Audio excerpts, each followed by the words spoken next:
กวนมาข้ามไปกินเด้อแซ่บๆกวนไปกิ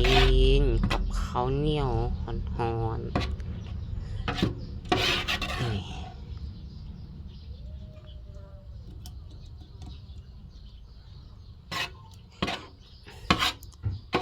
เฮ็ดธรรมชาติ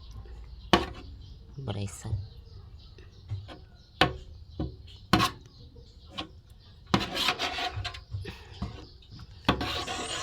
แซ่บเด้อ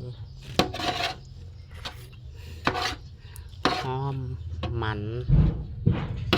หอมบ้านมันหอมกะทิ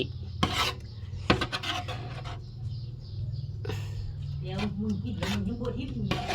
โอ้โหทิมไปฮั่นและ